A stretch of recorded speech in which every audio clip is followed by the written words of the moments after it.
Peace, peace, peace, everybody. I'm back 2 times in one day. The 646ers podcast. I'm your host, Creek.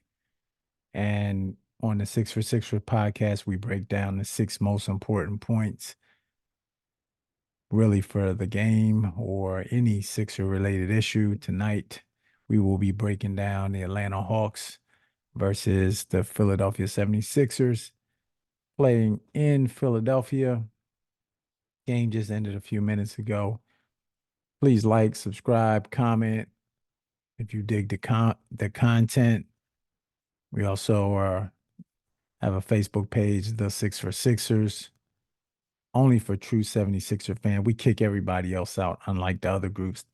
They got Knicks fans in their group, Boston Celtics fans, and really around the playoff times, they start talking trash.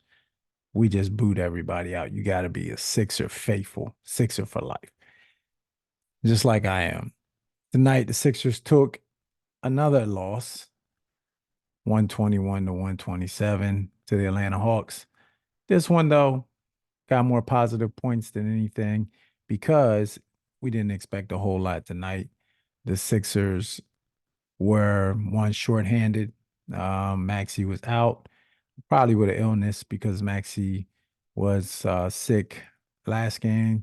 Didn't play well, probably was under the weather, so they probably gave him the night off.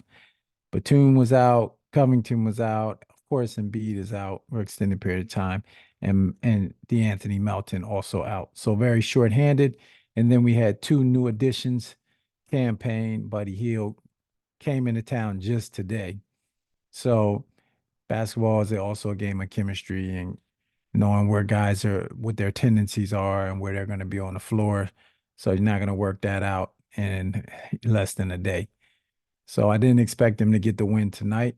They did a lot better than what I expected them to be. The game actually, toward the end, ended up being pretty competitive while they were working out some things. So on the Six for Six podcast, what we do is we break down the six most important things that we saw during the game. Of course, there's more than six. That's what the comments are for. And please put your comments on what you notice. And here we go. Point number one. Buddy Hield is not shy. Buddy ain't shy. Buddy, if Buddy gets an inch, he's putting the ball up. He proved that today. I thought he played very well, a very good game, put up a lot of shots. That's really what we got him for. That's what we want him to do. So yeah, obviously, there's no beef with that. If he's shooting almost 40% from the three, go on and put the shot up, brother. And he did 12 total three-pointers tonight.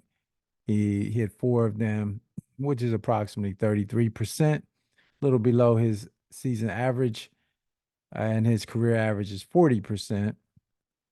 But first night in Philly, got to get used to the rims.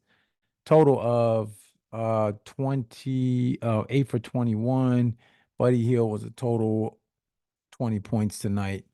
Very good showing. And the thing I like about Buddy is that Buddy did not just settle for three-pointers. He actually took the ball to the basket a lot. So he's not just a guy that hang around the three-point line looking for shots. He could also penetrate, drive, had a couple penetrating dishes as well. So great game. I mean, can't really be mad at that acquisition. Buddy Hield also has 6 assists to go along with his 20 points. I wonder how he's going to gel with Maxey when he comes back. Also, DeAnthony Melton. That's going to be very interesting, especially for what is the starting lineup going to look like. But great game, buddy. Welcome to Philly. You did your thing tonight. Second one, great showing by Payne. And Payne needed a good showing because, frankly, I did not like my boy Pat Bev being sent off to Milwaukee and for campaign. Campaign is I liked what I saw at campaign when he was with Phoenix. He was a real spark. I didn't follow him much when he went to Milwaukee and his averages dropped. Obviously, playing alongside Dame Lillard and Giannis Antetokounmpo, they're gonna dominate the ball. So tonight was an opportunity for him to show what he could do, and he did. He show improved. He dropped 20 points, but most importantly, 4 for 9 from the 3 point range. And he has that awkward left-handed shot kind of to the side. So when he shoots it, it just doesn't look like it has a chance to go in just because it's an awkward shot. But he was gunning it. Great showing. Also, 5 assists for campaign and just high energy.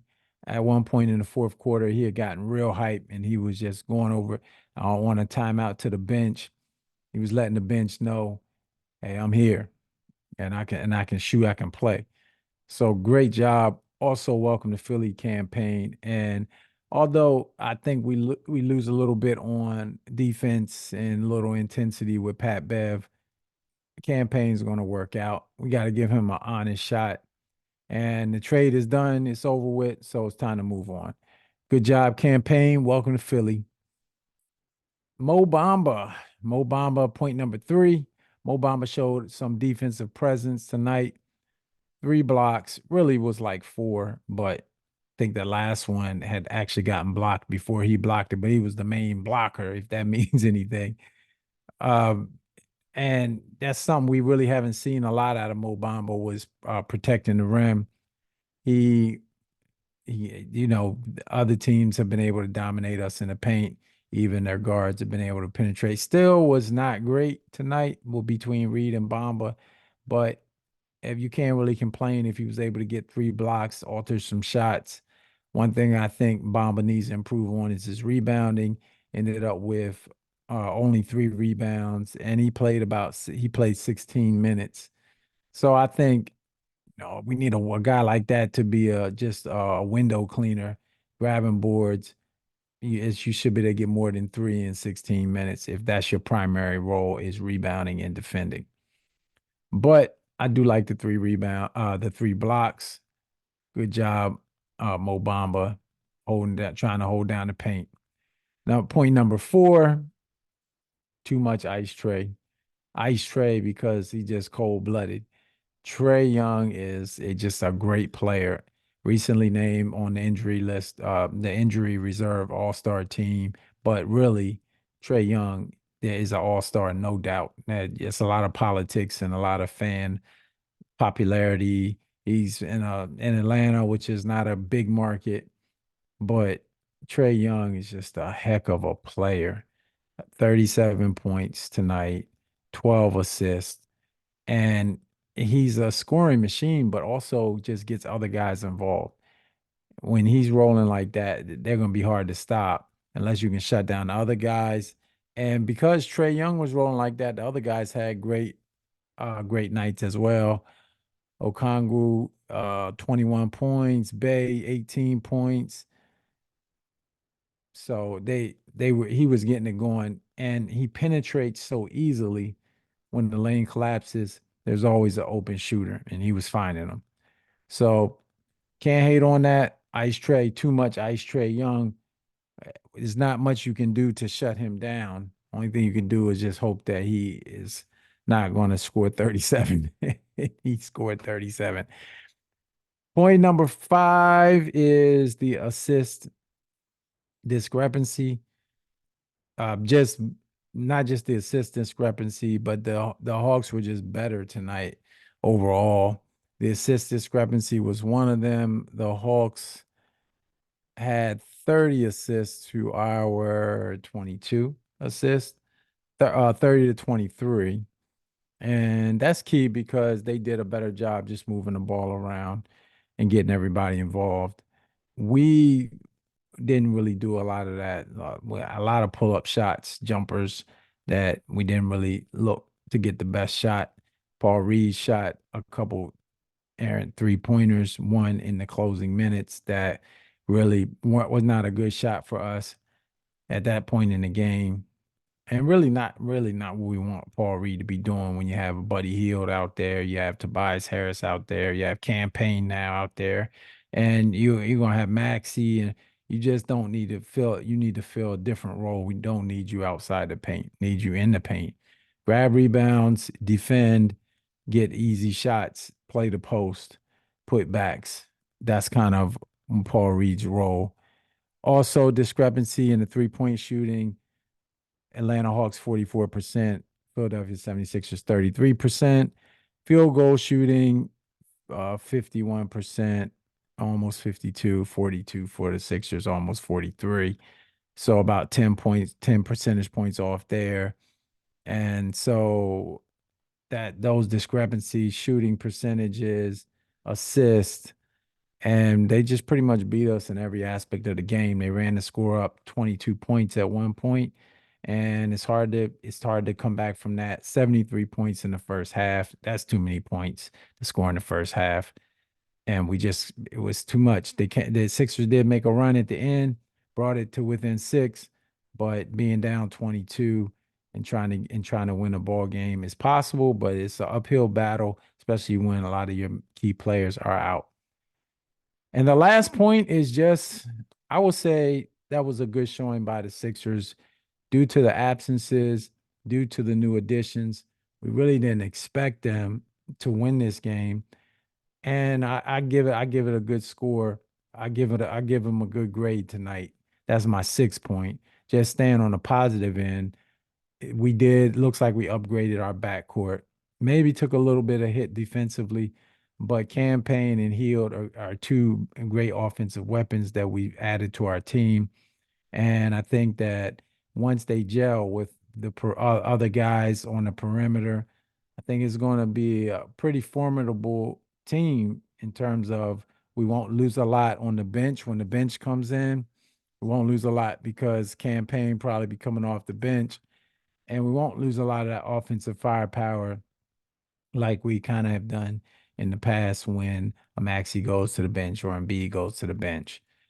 So that's the 6 point overall. Pretty good showing. I'm not mad. We're gonna miss Pat Bev, but Payne filled in well and Hield. Definitely an upgrade from Quirk Maz. We lost a little bit with Morris Senior, but maybe we can get him back in the buyout market.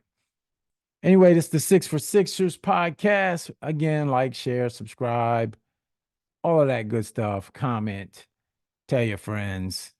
Let's try to get our first 100 subscribers in the next couple months, or in the next month. Let's say in the next month, at least by playoff time, get the community going. All right, your host, your brother, Creek. Once again, I'm out. See you tomorrow night. We play the Washington Wizards. I think we should be able to get that win. I think we need that win. If we don't get that win, I don't know, guys. It's not looking good. All right, see you tomorrow night. Maybe we'll go live. We'll see. Peace.